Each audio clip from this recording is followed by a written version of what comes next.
할렐루야. 네, 오늘은 7월 1일 맥주 감사주일입니다. 맥주 감사주일은 하나님 앞에 감사를 고백하는 시간인데, 우리가 아무리 마음속에 소중한 걸 담고 있어도 고백하지 않으면 아무 의미가 없습니다. 그런 면에서 우리가 먼저 하나님 앞에 우리 입술의 고백을 했으면 좋겠다는 생각을 해보는데요. 우리가 궁극적으로는 하나님께 모든 감사를 우리가 또 고백해야 되지만, 사실 우리 눈에 보여지는 또 관계 속에서 우리가 또 감사해야 될 부분들 또 잃어버리면 안 될 것 같습니다. 우리 어떤 감사를 먼저 할 수 있을까요? 우리 어린이들 입장에서는 아무래도 하나님보다는 엄마 아빠가 가장 먼저 감사의 대상이 아닐까 싶습니다. 우리 어린이들만 한번 고백하겠습니다. 엄마 아빠 감사합니다. 어린이들이 한 명도 없네. 네. 자, 우리 어린이들만 크게 고백합니다. 엄마 아빠 감사합니다. 엄마 아빠 감사합니다. 감사가 별로인가 봐요. 네. 큰 소리로 다시 한번 엄마 아빠 감사합니다. 엄마 아빠 감사합니다. 네. 왜 감사한지 알겠어요? 네. 그럼 뭐 때문에 감사할 수 있을까? 지우?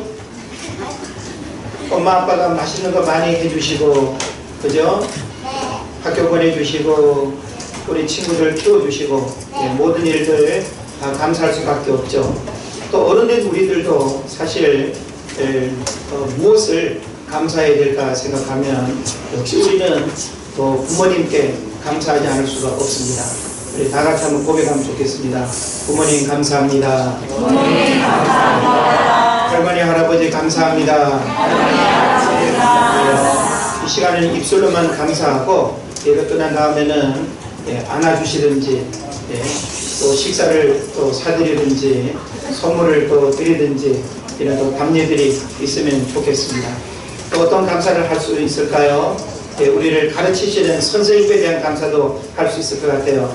여러분을 가르쳐 주시는 다양한 선생님들 기억하면서 선생님 감사합니다. 선생님 감사합니다. 선생님 감사합니다. 선생님 감사합니다. 여러분의 신앙생활에 또 목회자가 여러분의 신앙을 지도하고 여러분을 위해서 늘 기도하고 여러분의 삶을 축복하는 그런 자리에 있는데, 목사님, 사모님 감사합니다. 목사님, 사모님 감사합니다. 표정이가 안 좋은 것 같아. 자, 무엇보다 우리는 이런 감사와 더불어서 하나님께 가장 큰 감사와 찬양과 영광을 올려드려야 될 줄로 믿습니다. 우리 하나님께 더 큰 목소리와 또 마음을 담아서 하나님 감사합니다. 우리 세 번 하겠습니다. 하나님 감사합니다. 하나님 감사합니다. 하나님 감사합니다. 아멘. 우리 김정희 집사님 아주 액션이 너무 그냥 멋지세요. 자, 우리 김정희 집사님은 하나님 감사합니다. 하나님 감사합니다. 네. 다들 이렇게 하셨죠?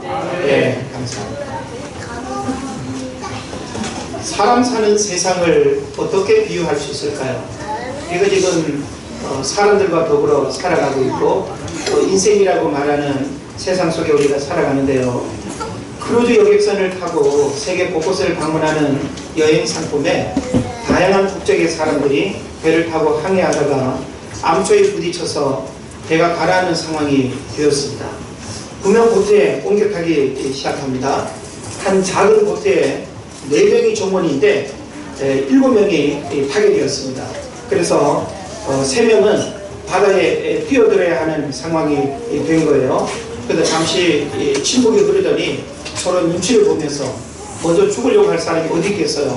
그래서 용감하게 한 사람이 벌떡 일어나더니 대영제국 만세 하면서 영국 사람이 그 구명보트에서 자기 생명을 포기하고 바다에 뛰어들었습니다.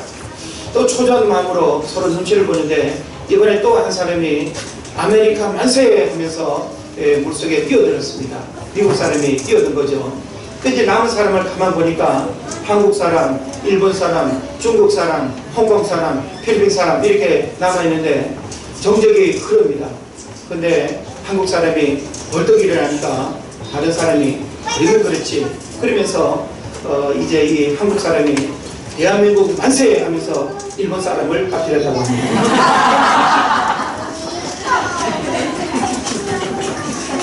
이 비유는 사람 살아가는 우리 세상의 어떤 한 모습을 비유적으로 표현한다라고 이렇게 볼 수 있습니다. 자기 희생이 없고 배려가 없고 치열한 생존 경쟁 속에서 약육강식의 논리만이 적용되는, 그래서 이 살벌함 속에 여유와 배려와 감사를 고백하기 어려운 삶의 현장이 우리가 지금 살아가고 있는 일상이 아닌가 하는 생각을 해봅니다. 여러분 얼마나 배려하고 얼마나 감사하고 얼마나 더 여유 있게 함께 더불어의 공동체의 삶을 만들어 가고 있습니다. 공자가 가장 싫어하는 인간의 유형을 4가지로 말했습니다. 하나는 모든 것을 자기가 다 한 것처럼 행동하는 사람, 또 앞에서는 달콤한 말로 상대를 칭찬하면서도 뒤에서는 상대방을 험담하는 사람, 또 자기가 아니면 안 된다는 사람, 그리고 마지막은 배은망덕한 사람. 이 4종류의 사람을 공자가 가장 싫어하는 인간의 유형. 공자뿐만이 아니라 사실 우리도 이런 사람이 주변에 있다고 한다면 친구 삼기 좋아할 사람은 아무도 없을 겁니다. 무엇보다 배은망덕이라고 하는 이 단어는 참 우리가 인간관계 속에서 가장 고통스러운 단어가 아니겠는가. 가까운 이웃이었고 가까운 형제시간이었고 가까운 친구간이었는데 어느 순간 이 배은망덕이라고 하는 것은 관계를 깨뜨리는 것이고 주고받았던 소중한 감사와 은혜들을 저버리는 것이 배은망덕이 될 것입니다. 그래서 의리를 저버리고 은혜를 잊어버리는 것을 배은망덕이라고 하는데, 우리는 은혜를 아는 사람, 그리고 감사를 고백할 수 있는 사람. 그래서 요한 웨슬레는 감사는 성숙한 그리스도인의 표시라고 이렇게 말했습니다. 자, 요한 웨슬레의 고백을 우리 한번 따라하면 좋겠습니다. 감사는 성숙한 그리스도인의 표시. 예, 우리 아이들도 이렇게 키워보면 감사를 잘 하는 아이들과 감사를 잘 하지 않는 아이들이 있습니다. 누구에게 더 마음이 가고 누구에게 더 하나라도 더 주고 싶을까요? 감사를 고백하는 사람입니다. 예. 그러니까 사소한 것이라도 뭐 이런 걸 가지고 감사해 라고 할지라도 감사를 고백하는 사람에게는 정감이 가게 되어 있고, 감사하는 사람하고는 친근감이 느껴지고, 감사하는 사람하고는 더 가까운 인간관계가 맺어져 있습니다. 신앙에 있어서도 이 감사는 바로 성숙한 그리스도인의 표시라는 거예요. 예? 어리면 어릴수록 자기밖에 모르고 감사에 인색한 것처럼 신앙적으로도 성숙하고 믿음이 깊은 사람은 크고 작은 모든 일에 하나님 앞에 감사하는 거예요. 그래서 데살로니가전서 5장 16절로 18절에 뭐라고 말합니까? 우리 그리스도인의 삶을 향하신 하나님의 중요한 3가지 뜻을 이야기하고 있습니다. 항상 기뻐하라, 쉬지 말고 기도하라, 범사에 감사하라. 여러분, 요 그냥 감사, 기쁨, 기도 요 단어에만 여러분 주목하면 안 됩니다. 항상 기뻐하라고 했습니다. 요 항상이라고 하는 단어에 주목해야 되고, 기도, 쉬지 말고 기도하라고 했어요. 특별한 어떤 어려움이 있을 때만 주여 살려주세요, 하나님 도와주세요, 이거는 기복적인 신앙이에요. 예. 이거는 하나님 앞에 우리가 드려야 될 진정한 기도가 아니라는 거예요. 범사에 감사하라고 했습니다. 범사는 뭐예요? 기쁜 일이나 슬픈 일이나 즐거운 일이나 괴로운 일이나 어떤 일이라도 하나님 앞에 감사할 수 있어야 이게 진정한 감사다. 그래서 우리는 사람이 무엇을 어떻게 감사하느냐를 보면 그 사람의 생각의 깊이, 인격의 깊이, 신앙의 깊이를 알 수 있는 거예요. 아이들은 자기한테 꼭 좋은 거, 분명히 부모는 아이를 바라보면서 아주 좋은 걸 줬는데 아이들은 자기 입장에서 마음에 안 들고 싫어하고 또 자기가 좋아하는 게 아니면 삐지고 토라지고 그냥 던지고 막 그러죠. 이건 바로 이기적인 자기중심적인 그런 감사이기 때문에 그런 겁니다. 그러나 성숙한 사람은 뭐든지 다 감사를 받아들이고, 나에게 이런 선물을 주다니, 나에게 이런 은혜를 베풀다니 라고 하면서 우리는 크고 작은 모든 일에 대해서 진정한 감사를 할 수 있어야 될 것입니다. 오늘 우리 우리가 감사할 수 있는 이유는 무엇입니까? 오늘 우리가 하나님 앞에 감사할 수 있는 이유는 뭔가 하면요, 하나님이 일하시기 때문입니다. 네. 하나님 누구를 위해서 일하실까요? 네. 나를 위해서 일하시고 계세요. 자, 우리 자녀들에게 부모님은 일하시는 분이죠. 네. 아빠가 사업에, 직장에, 가정의 어떤 경제 문제를 책임지기 위해서 열심히 일하고, 요즘 뭐 맞벌이 부부로도 많이 일하는데, 자, 엄마 아빠가 일한다라고 하는 것은 누구를 위해서예요? 가족을 위해서, 자식을 위해서, 가정을 위해서라고 하는 그 궁극적인 목적을 우리가 생각해 볼 수 있습니다.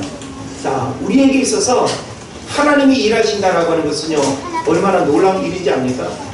자, 여타의 어떤 종교를 여러분 한번 생각해 보세요. 자, 부처님이 일하시는 분이라고 여러분 말할 수 있어요? 부처님은 하나의 사상의 가르침을 우리에게 준 거예요. 일반 사람이 보통 깨닫지 못하는 그 자신이 깨달은 특별한 사상의 가르침을 제자들에게, 그리고 또 다른 사람들에게, 그러면서 그 가르침을 깨닫기 위해서 모여들고 하나의 종교를 만들고, 이게 바로 불교인 것입니다. 그래서 이 불교에 있어서 이 부처님은 일하시는 분이 아니에요. 그냥 죽음으로 끝난 역사적인 인물에 불과한 것이죠. 공자님 역시 마찬가지입니다. 그냥 그 한 시대 얼마나 살다가 끝나고 말았습니다. 그러나 하나님은 살아계신 하나님으로서 어제나 오늘이나 영원토록 동일하시고, 우리의 과거와 현재와 미래를 꿰뚫어 보시고, 우리의 안고 일어섬을 아실 뿐만 아니라 우리 마음의 생각을 꿰뚫어 보시는 분이 하나님이신 줄 여러분 믿으시기를 바랍니다. 그래서 그 하나님께서 오늘도 우리를 위해서 일하셔요. 우리는 피곤하면 주저앉고, 피곤하면 자야하고, 피곤하면 출근도 못하고, 피곤하면 모든 게 다 스톱이에요. 정상적인 어떤 에너지와 기능을 발휘할 수가 없습니다. 그래서 우리가 성경을 보면요, 하나님은 어떻게 일하실까요? 졸지도 주무시지도 않고 일하신다 그랬어요. 그만큼 할 일이 많다라고도 볼 수 있지만, 그 하나님의 일하심의 신실함이 우리 인간과 다르다라고 하는 사실을 알아야 되는 것이죠. 그래서 시편 121편 4절을 보면, 이스라엘을 지키시는 이는 졸지도 아니하시고 주무시지도 아니하시리로다. 그 하나님이 이 나라와 이 민족도 지키시고, 모든 열방과 족속도 지키시고, 무엇보다 구원받은 하나님의 백성들, 저와 여러분을 불꽃 같은 눈동자로 여러분을 지키시고 보호하시고 인도하시다라는 하는 사실을 믿으시기를 바랍니다. 예수님도 그런 고백을 했어요. 요한복음 5장 17절에 보면, 예수께서 그들에게 이르시되 내 아버지께서 이제까지 일하시니 나도 일한다 하시며. 그래서 우리 그리스도인들은 기본적인 어떤 삶의 이미지가 일하는 이미지이지, 놀고 주저앉아 있고 농땡이나 부리고 게으른 이런 이미지를 갖게 되면 그리스도인의 삶의 이미지는 건강한 게 아닙니다. 그리스도인의 삶의 이미지는 부지런한, 그리고 일한다라고 하는 그런 긍정적인 삶의 모습이 있어야 됩니다. 아무것도 하지 않고 일하기를 싫어하고 게으르고 주저앉기를 좋아하고, 이건 이미지가 아니에요. 예수님도 공생의 사역 속에 탁월하게 일하셨습니다.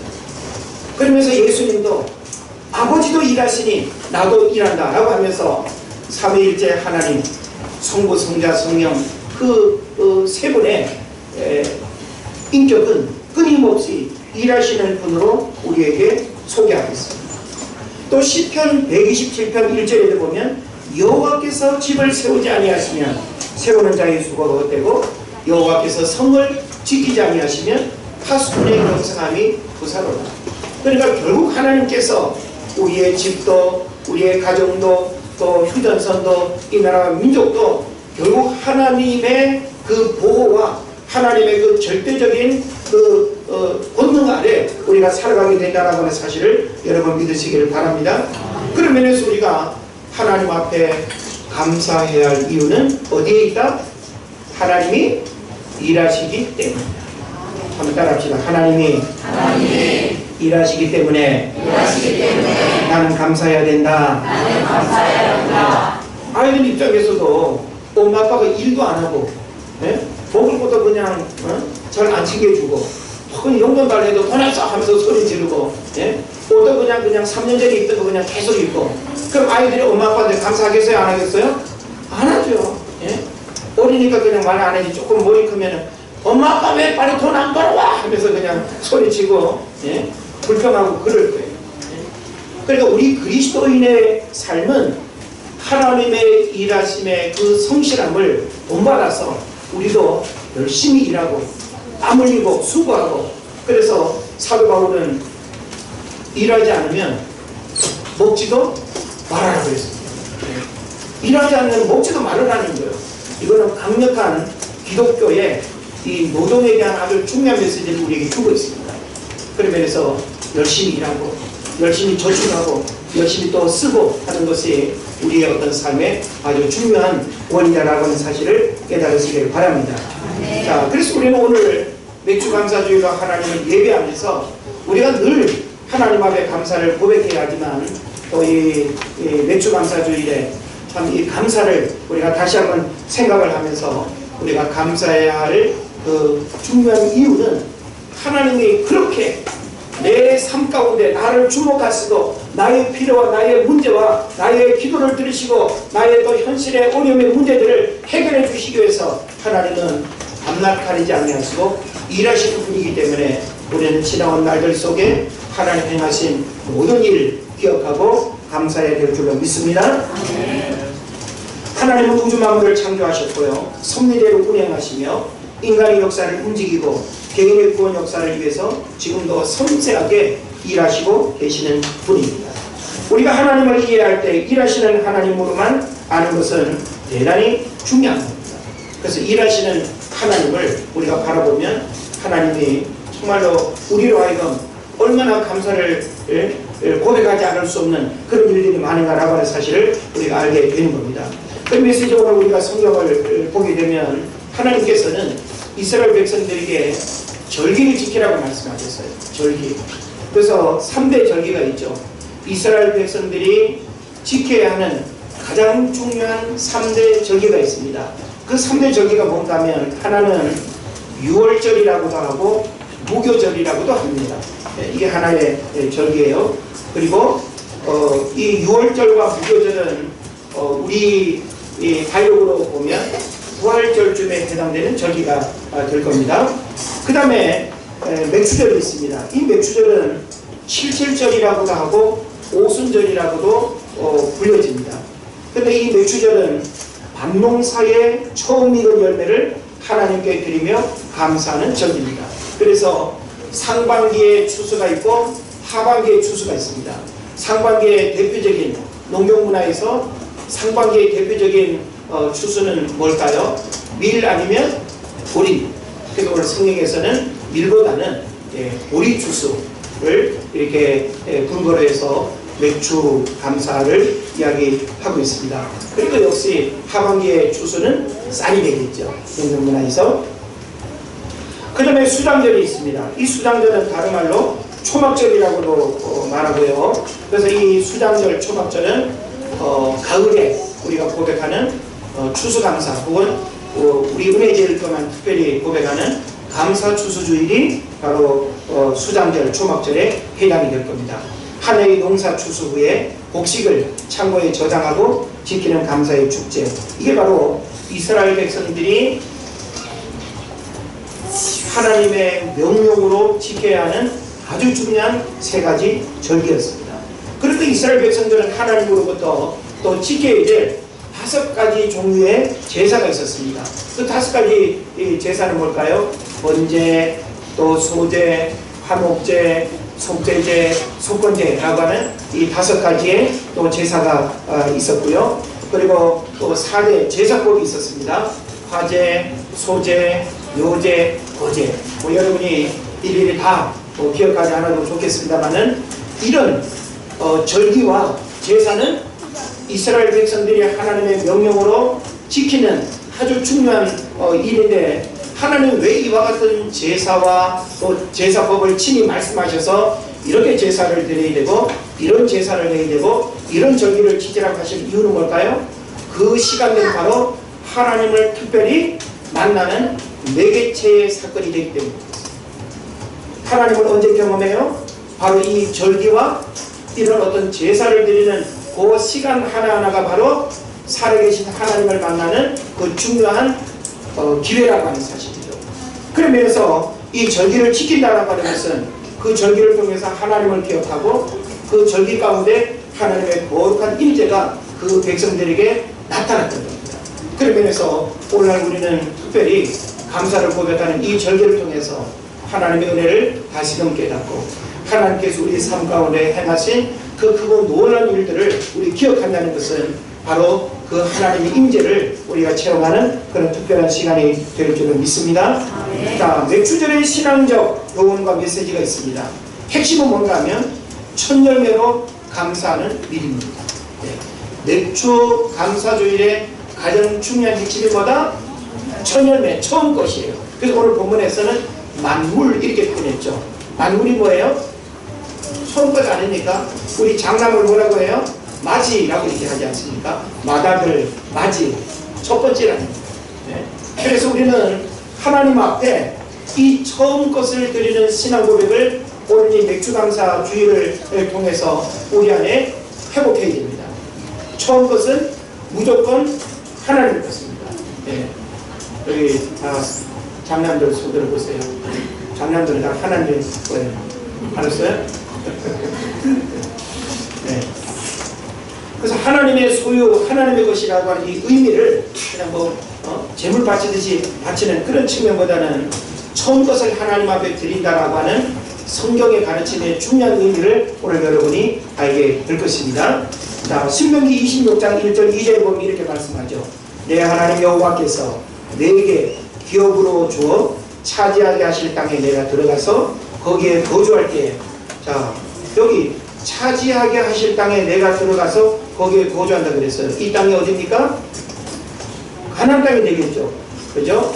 애굽의 고센 땅이 아니라 가나안 땅입니다. 할렐루야. 네. 그래서 너희들이 그 가나안 땅에 들어가서 거주하게 될 때에 내 하나님 여호와께서 내게 주신 땅에서 그 토지의 모든 소산의 만물을 거둔 후에 그것을 가져다가 방주리에 담고 내 하나님 여호와께서 그의 이름을 두시려고 택하신 곳으로 그것을 가지고 가서 하나님 앞에 제사를 드리라. 자, 여러분은 오늘 이와 같은 말씀의 원리대로 따른다면 오늘 맥주절이라고 하는 아주 중요한 3대 절기 중에 하나를 지키는데 여러분 만물을 다 가지고 오셨나요? 빈바구니로 오셨나요? 예? 자식을 바치려고 끌고 오셨나요? 자, 오늘 우리는 이 만물이라고 하는 처음 것을 하나님 앞에 드린다라고 하는 것을 잘 깨달아야 됩니다. 자, 청교도들이 메이플라워를 타고 미국에 이렇게 정착했죠. 미국에 이렇게 정착했을 때 미국은 이미 인디언들이 인디언의 어떤 문화를 가지고 살아가고 있었어요. 그런데 미국 이 청교도들이 미국 땅 아메리카에 이렇게 들어갔을 때 날씨와 또 환경, 전염병 등 참 이렇게 적응하기 어려운 한 문제로부터 어려움을 이렇게 겪었고 사실 이렇게 정착조차 되게 어려운 상황이었습니다. 그런데 그들이 인디언의 도움을 받아가지고 옥수수 씨앗을 받아서 심고 또 교회를 세우고 학교를 세우고 집을 세우고 이거 굉장히 중요해요. 자, 이 청교도들이 미국 땅에 가가지고 가장 먼저 건축한 게 뭐라고요? 교회, 그리고 학교, 그리고 집. 우리 같으면 집을 아마 제일 먼저 지었을 텐데 그렇지 않습니다. 그것은 바로 그들의 신앙 고백이 있는 것이고 뭐가 가장 중요한 삶인가라고 하는 부분을 바로 그 건축을 통해서 우리에게 보여주는 거예요. 그래서 그들이 처음 이제 추수를 하게 될 때 칠면조를 잡고 인디언 사람들을 초청해가지고 아주 하나님 앞에 감사 예배를 드렸던 그게 바로 추수감사 아닙니까? 그러니까 아메리카 땅에 들어간 청교도들도 바로 첫 열매, 처음 것을 하나님 앞에 고백하고 예배했던 그 소중한 역사적인 일들이 있습니다. 그 역시 가나안 땅과 마찬가지예요. 이스라엘 백성들이 들어가서 차지한 그 가나안 땅도 이미 7 가나안 족속들이 그 땅을 차지하면서 살고 있었어요. 그래서 긴 시간 정복 전쟁을 통해서 가나안 땅의 모든 7 족속들을 다 물리치고, 그리고 12지파가 그 땅을 분배받고, 그리고 그 땅에 이제 이런 그 농경 문화의 삶을 이게 시작하면서 하나님이 주신 그 많은 고난과 어려움을 극복하고 하나님 주신 첫 열매를 하나님 앞에 드리는 이 신앙 고백이 바로 맥주감사 주일이 되는 것입니다. 모세는 가나안 땅은 노력해서 얻은 땅이 아니고 하나님께서 허락하여 주신 땅이라는 점을 강조하고 있습니다. 그러면서 모든 소산의 만물, 즉 첫 열매를 하나님 앞에 가져오라고 그렇게 이야기하고 있습니다. 이것이 첫 열매를 하나님께 드리면서 감사하는 맥주절이 되는 겁니다. 그래서 맥주절에 대한 이야기는 오늘 신명기에서도 우리가 살펴볼 수 있지만 출애굽기 23장에서도 아주 이 맥주절에 대한 이야기를 구체적으로 이야기하고 있습니다. 자, 오늘 그래서 우리는 이 맥주절의 감사를 기억하면서 첫 열매에 대한 이 소중한 메시지를 잘 깨달아야 되는데, 자, 오늘 본문에서 모든 소산의 만물을 이렇게 표현했는데 이걸 원어적인 의미로 좀 살펴보면요, 모든 열매의 처음 것 중 얼마라고 하는 것입니다. 다시 말하면, 자, 우리가 첫 열매를 생각할 수 있겠죠. 첫 열매의 어떤 분량과 첫 열매의 어떤 그 내용이 있을 텐데, 첫 열매라고 해서 첫 열매를 그냥 하나님 앞에 드린 게 아니라는 거예요. 첫 열매 중에서도 가장 아주 좋은 알고, 그래서 여기서 만물이라고 하는 것은 단순한 첫 열매를 의미하는 것이 아니라 만물 중에 골라진 열매를 의미하는 겁니다. 그리고 우리가 하나님 앞에 첫 열매를 드린다라고 할 때 그 첫 열매의 그 시간 자체를, 첫 열매의 어떤 내용 자체를 그냥 두리뭉실하게 드리는 차원이 아니라 거기에서도 죽정이를 빼고 별로 또 불필요한 거 빼고 뭔가 가벼운 거 빼고 그러면서 최고의 알곡을 하나님 앞에 드리는 것이 바로 만물이라고 하는 것을 이 원어적인 의미로 우리가 이해를 할 수 있는 것입니다. 그래서 이것은 처음 수확한 것 중에서도 가장 좋은 표본을 골라낸 것으로서 강주에 담을 만한 양을 가지고 하나님께 나아가는 것입니다. 이처럼 그들이 수확한 열매의 처음 것 중에서도 가장 품질이 좋은 표본을 취한 것은 햇빛과 비를 내려주신 하나님의 은혜와 자비를 기억하며 그분께 진정한 감사를 드리기 위한 목적이었다라고 이렇게 볼 수 있습니다. 자, 그래서 우리가 하나님 앞에 참 햇빛과 비, 또 어떤 온도와 환경, 아무리 사람이 씨앗을 심는 수고를 했다 하더라도 싹이 나고 자라고 병충해로부터 보호를 받고 열매를 맺는 그 맛과 그 열매는 사람의 영역이 아닙니다. 맞죠? 의사가요, 환자를 치료하는 것도 의사의 영역은 뭐예요? 그냥 자기가 배운 지식대로 그냥 처방을 할 뿐이지 건강이라고 하는 회복은 하나님의 영역이에요. 내가 그냥 의사가 약을 발라줬을 뿐이지 약을 발랐다고 해가지고 어떤 약을 먹었다고 해가지고 다 낫는 게 아니잖아요. 그러니까 낫는다라고 하는 이 일은 하나님의 영역입니다. 그런 면에서 우리는 씨를 뿌렸다라고 하는 것은 나의 수고와 나의 어떤 노력이 들어갔지만 자라게 하고 열매 맺게 하고 모든 환경을 통해서 역사하신 분은 바로 하나님이라고 하는 사실을 알아야 됩니다. 여러분이 아무리 직장생활 열심히 하고 한 달에 얼마간의 수입을 얻었다 할지라도 내가 그냥 결근하지 않고 열심히 일했으니까 얻은 수입으로 생각하면 안 된다는 거예요. 일할 수 있는 기회를 주셨고, 일할 수 있는 건강을 주셨고, 여러분에게 출근할 수 있는 직장을 주셨고, 이 모든 환경을 하나님이 어느 하나라도 어긋나게 하면 여러분 아무리 가고 싶은 직장도 못 가는 거예요. 그러니까 우리는 우리 삶에 일어난 이 모든 일들이 내 노력으로 되어진 것 같지만 결과적으로는 하나님으로부터 주어진 결과라고 하는 사실을 알고 그것을 인정하고 고백하는 것이 바로 맥주절의 가장 중요한 신앙 고백이다라고 하는 사실을 믿으시기를 바랍니다. 누가복음 17장에 보면 10명의 문둥병자가 예수님을 통해서 고침받죠. 사실 그 당시 이 문둥병이라고 하는 것은 가족으로부터 버림받고, 그죠? 공동체에 같이 살 수 없는 가장 고통스러운 질병이에요.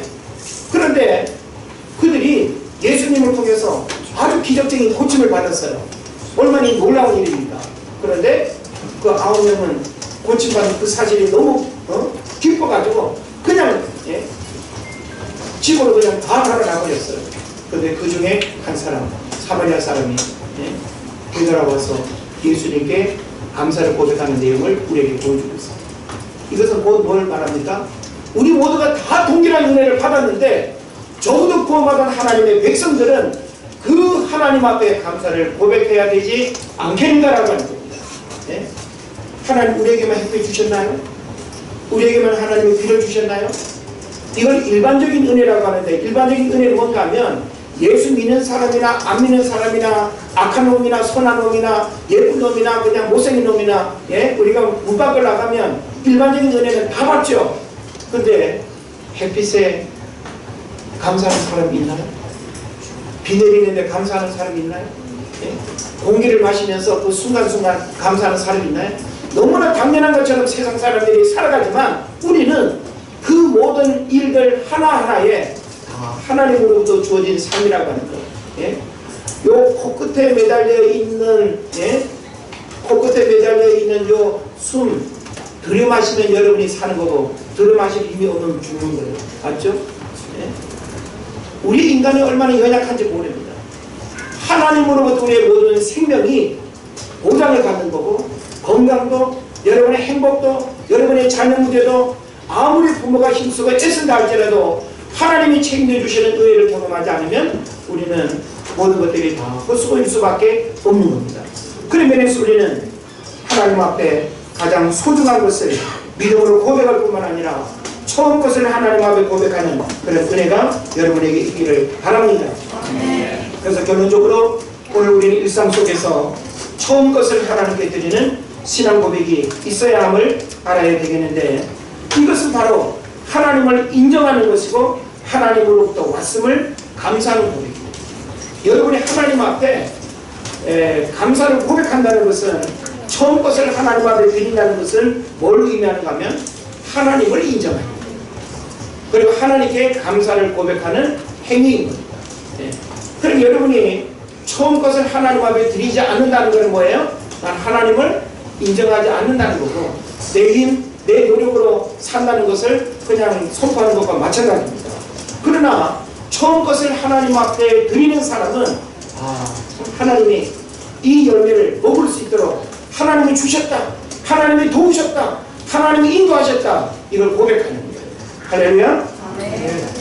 그럼 우리는 하나님 앞에 성경대로 광주에 뭘 담아다가 하나님 앞에 올려드리는 그런 맥주절을 우리는 지키지 못합니다.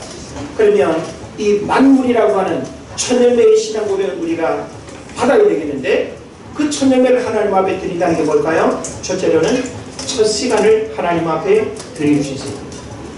따라합시다. 첫 시간을 하나님 앞에 드리자. 여러분 아침에 눈을 떠서 하루를 시작하는 그 첫 시간, 그 첫 시간이 1분이 될 수도 있고 10분이 될 수도 있고 30분이 될 수도 있고 1시간이 될 수도 있습니다. 여러분 하루의 첫 시간을 무엇으로 시작합니까? 어떤 사람은 TV 켜기 바쁘고, 어떤 사람은 그냥 속이 그냥 비었다고 빵부터 찾고 그냥 먹는 것도 찾는 사람이 있을지 모르겠어요. 우리는 첫 시간을 하나님 앞에 드리면서 하나님을 생각하고 눈을 뜨게 하신 하나님께 감사하고 오늘 새날을 주신 하나님께 감사하면서 하루를 살아간다면 얼마나 마음이 넉넉할까요? 첫 시간을 하나님 앞에 드리는 은혜가 있기를 바랍니다. 그리고 우리는 첫 마음을 하나님 앞에 드려야 돼요. 첫 마음. 그래서 첫 마음은 하나님이 주시는 생각이라고 우리 보통 이야기하죠. 하나님이 주시는 어떤 첫 마음을 마귀에게 뺏기지 마시고요, 여러분이 인간적인 생각으로 첫 마음을 잃어버리지 마시길 바랍니다. 하나님 주신 그 첫 마음은 하나님 앞에 고백하고 그 첫 마음의 삶을 여러분이 실천하고 행하게 되면 첫 마음에 놀라운 역사들이 일어날 것입니다. 우리는 하나님 앞에 처음 마음도 드릴 수 있어야 됩니다. 그리고 또 우리는 첫 수입을 하나님 앞에 드릴 수 있어야 됩니다. 첫 수입이 뭐예요? 첫 열매죠. 잠언 3장 9절 10절에도 보면 내 소산의 처음 익은 열매로 여호와를 공경하라. 그리하면 내 창고가 가득히 차고 내 집들에 새 포도즙이 넘친다라고 말씀하고 있습니다.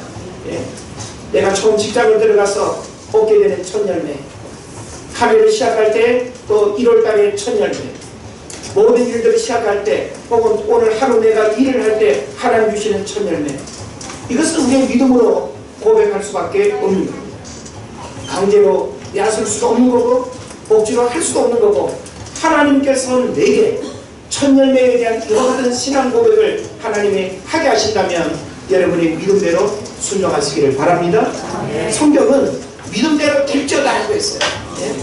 사람 앞에서 사람 때문에가 아니라 믿음으로 고백하면 그 믿음이 바로 역사하는 통로가 되는 것입니다. 이제 말씀을 마칩니다. 생일을 기억해야 하는 이유는 뭘까요? 부모님께 감사하기 위해서. 결혼기념일을 기억해야 하는 이유는 뭡니까? 만남에 대한 감사와 상대방에 대한 소중함을 기억하기 위해서입니다. 극적으로 살아난 이를 기억해야 하는 이유는 뭘까요? 생명의 귀중함을 알게 하기 위해서입니다. 그렇다면 하나님께서 이와 같은 절기, 3대 절기 중에서도 오늘 특별히 맥주감사주의를 하나님이 지키게 하신 궁극적인 이유는 뭘까요? 지난날의 은혜를 잊지 말아라. 따라합시다. 지난날의 은혜를 잊지 말아라. 이스라엘 백성들이 430년 동안 애굽에서 종살이하고 출애굽해서 광야 40년을 지나온 그 모든 과정을 보세요. 누가 도우셨어요? 하나님이 도우셨어요. 요단강을 건너 가나안 땅에 입성하는 거 누가 도우셨어요? 하나님이 도우셨어요. 여러분의 아무리 힘들고 어려워도 여러분의 삶을 여기까지 누가 도우셨어요? 하나님이 도우셨습니다. 할렐루야. 그래서 말씀의 결론은 뭐냐? 계속 결론 이야기하는데 진짜 결론입니다. 지금 말씀드린 바와 같이 지난날의 은혜를 잊지 말고 처음 것을 하나님 앞에 드리는 그 신앙 고백을 통해서 감사가 또 다른 감사를 낳고 하나님 앞에 진정한 축복의 은혜를 경험하는 역사들이 일어나기를 주의 이름으로 축원을 드립니다. 기도합시다.